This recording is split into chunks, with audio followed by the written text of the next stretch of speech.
What's up, guys? Chad here with the Reptile Rangers. Now, we're at the Kernersville Reptile Zoo and Medical Center again today, and we're going to talk about, is a corn snake the best snake pet? Well, we're going to hopefully try and help some folks answer that question here in just a couple minutes. But before we get into that, right there in that bottom corner is our subscriber button. Make sure you hit that, and we appreciate you doing so. And for those that already have, we appreciate you following along video after video, week after week. Now, let's get right into this. So what we have here is a beautiful amelanistic, or amel for short, corn snake. Now, this is one of the little guys that we have up in the storefront of the zoo for sale. But we're going to answer the question today of, is a corn snake the best snake pet? Well, that's really going to be based up to personal opinion for each and every person.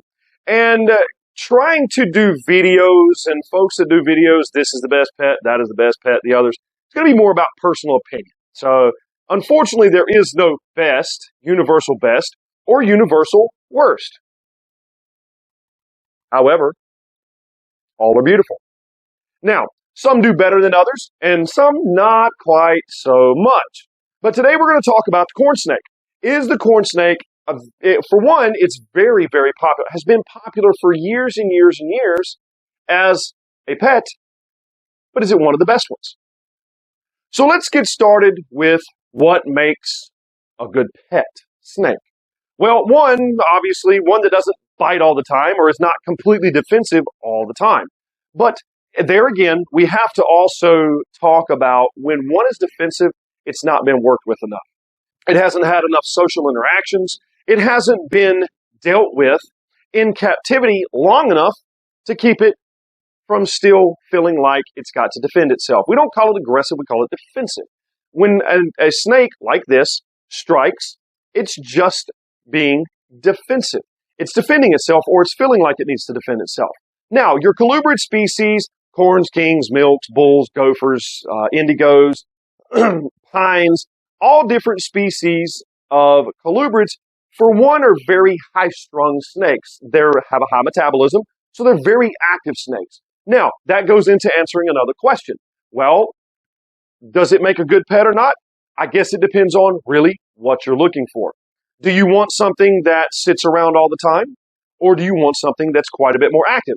Corn snakes, kings, milks, bulls, all those guys typically tend to be quite a bit more active and not really want to get still so much, quite like this guy's doing now.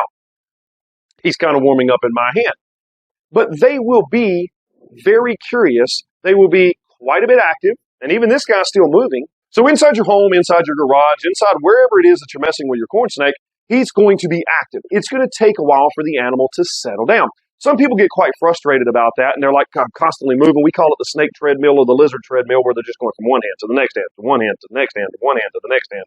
They're just constantly on the move. And you got to give them time to kind of settle down. They do burn their energy level out at some point, and they will settle down. But your colubrids or your corn snakes do take a bit longer.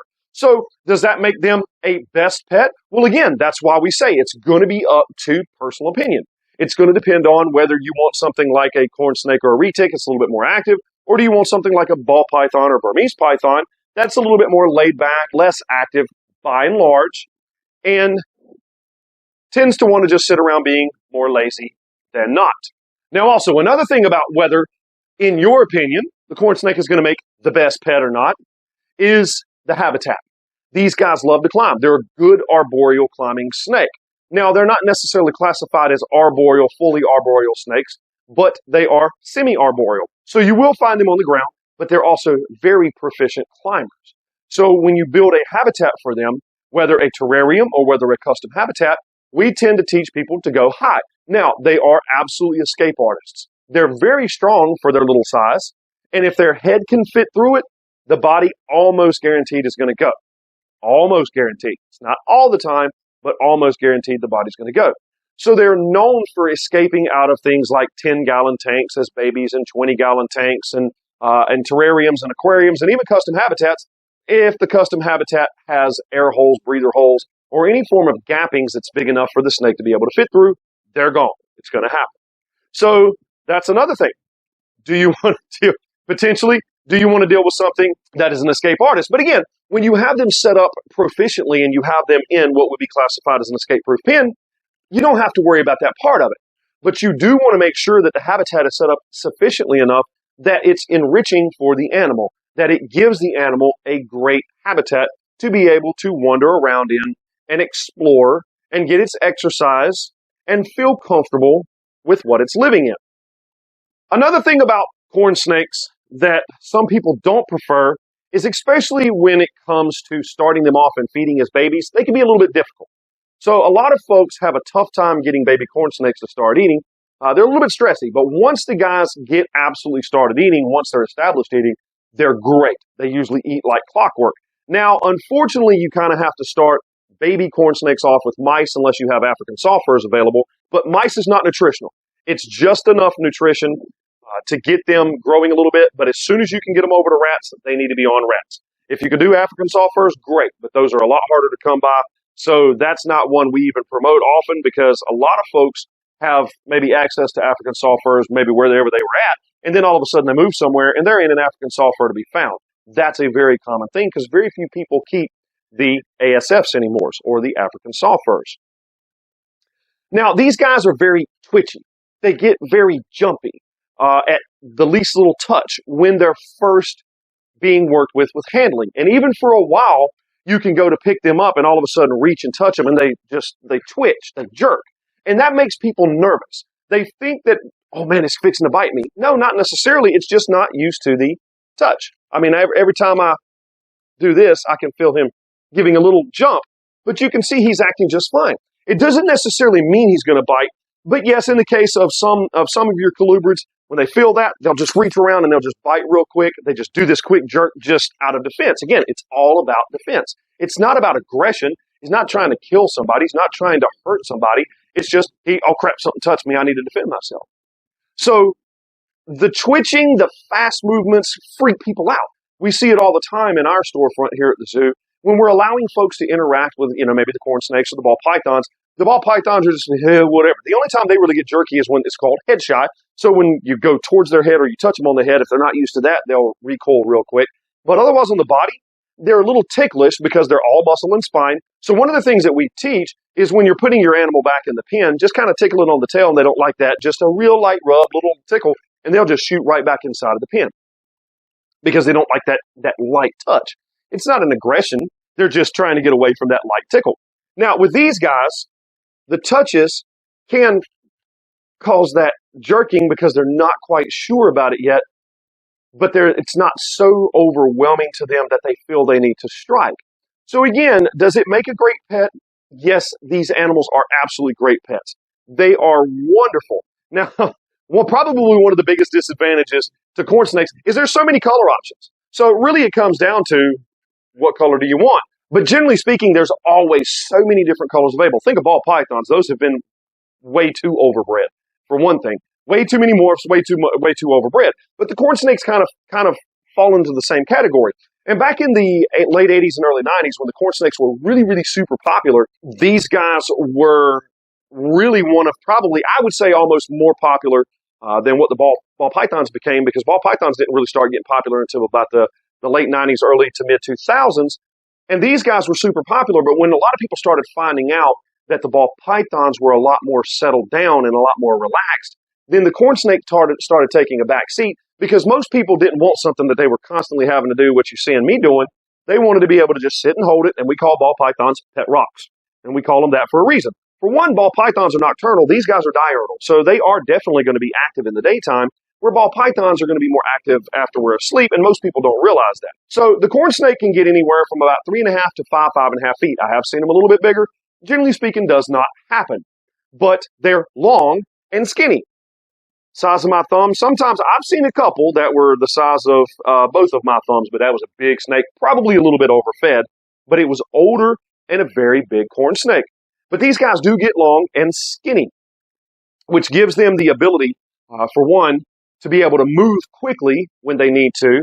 It gives them the ability to fit in small places, going after things like mice and chipmunk, and I've even seen them take out small squirrels, things like that, birds, bird nest. It gives them the ability to also be able to climb from their ventral scales. Their scales are much smoother, but those ventral scales can grab on a whole lot better. And with them being longer, it gives them the ability to be able to reach different surfaces from one surface to another surface to be able to continue their movement. Now, the bite of a corn snake does not hurt. At worst, it feels like a small pinch or a prick. The one thing you don't want to do is whenever you get bit, the first thing is the reaction is to just jerk away, and you'll pull teeth out, you'll have little teeth inside of there, or there's a possibility of. By and large, when they strike, it's just a pop and go away. Now, if they do bite and hold on, like if you've been messing with their food and they bite and they actually hold on, they're trying to curl. I have seen videos where you'll see a corn snake or a king snake trying to take down somebody's pinky.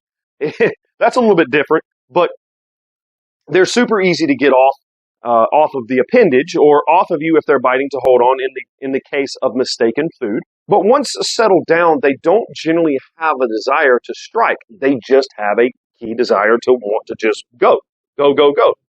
I always use the analogy here in the zoo. Consider corn snakes like having a 3 to 5 year old and the ball pythons like having a 35-year-old. So one is just super active, one is super laid back. Both are equally great in their own right, but one is not necessarily better than the other. So it just depends on what you're looking for with inside of your pet. So did we answer the question of, does a corn snake make the best pet? Well, that's going to be based off of your opinion. So that's totally up to you to answer if you think the corn snake would be the best pet. Ball python's the best pet. Carpet python, Burmese python, reticulated python, boa constrictor, milk snake, king snake, corn snake, whatever. But in this particular one, does anything that was said make it the best pet? Or is anything that was said make it a little bit lower in what would be a considered best pet? This is Chad. We are here at the Kernersville Reptile Zoo and Medical Center. We are the Reptile Rangers. We do appreciate you coming along and following along week after week after week. Make sure to write in and subscribe. Our information will be in the description below. If you have any questions, feel free to leave a comment. Feel free to let us know of other topics that you would like for us to film about. Also, don't forget, we do have the storefront, which does carry all supplies, all pets. Don't forget about the TikTok channel entitled Reptile Rangers, the Instagram page, the Kernersville Reptile Zoo, the Facebook page, Kernersville Reptile Zoo. And then, of course, we appreciate, again, you coming along and being with us video after video. Now, we'll see you here at the zoo, or we'll see you on the next episode. Later.